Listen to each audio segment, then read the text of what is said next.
আমাৰ স্পষ্ট কথা যে আমাৰ সকলোৱে অসমীয়া লিখিব ইয়াত কোনো অন্য কথা নাই। এই কথাখিনি আমাৰ নিজৰ ভাষা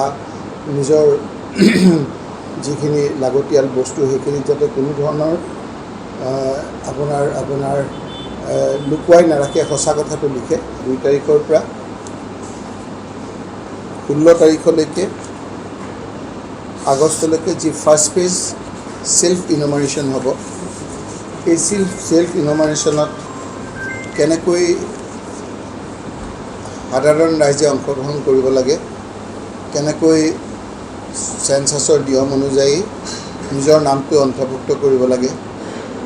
কেনেকৈ হেড অফ দ্য ফেমিলি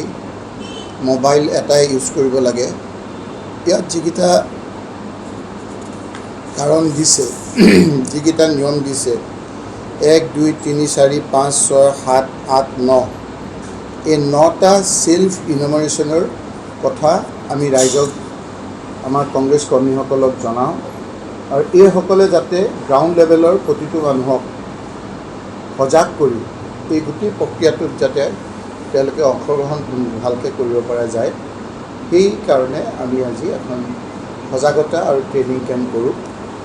আমি এটাই নিশ্চয়কৈ জানো যে এতিয়া সেল্ফ ইনোমাৰেশ্যনটো অহাকালিৰ পৰা 16 আগষ্টলৈকে হ'ব আৰু 17 আগষ্টৰ পৰা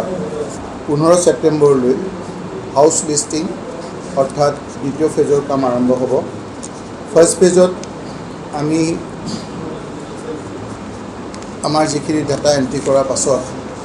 কেনেকৈ ঘৰে ঘৰে আমাৰ হাউচ টু হাউচ ইনোমাৰেশ্যনৰ কাৰণে আমাৰ লোক আহিলে কেনেকৈ এইখিনিক আমি আপলোড কৰিম, কেনেকৈ তেওঁলোকক দিম, এই গোটেই কথাখিনি আমাৰ হাইকোৰ্টৰ অধিবক্তা তাপাদাৰ ডাঙৰীয়াও জনাইছে আৰু আমি এই কথাখিনি যিখিনি ইনষ্ট্ৰাকশ্যন আহিছে সেই ইনষ্ট্ৰাকশ্যনখিনি আমি ৰাইজক জনাইছোঁ যাতে আমাৰ যিটো ৰাজনৈতিক দল হিচাপে কৰ্তব্য যে মানুহৰ যাতে এই সময়খিনিত কাৰো নাম বাদ নপৰে, এই সময়খিনিত চেঞ্চাছৰ সময়ত প্ৰতিজন মানুহৰ নাম অন্তৰ্ভুক্ত হয়, সেল্ফ ইনোমাৰেশ্যন কৰিব পাৰে, তেওঁলোকৰ ঘৰৰ যিকোনো এজনে তেওঁলোকৰ মোবাইলটো যদি ইউজ কৰে, সেই ইউজ কৰা মোবাইলটো এটা পৰিয়ালে এটাই মোবাইল ইউজ কৰিব লাগিব পাৰি, হেড অফ দ্য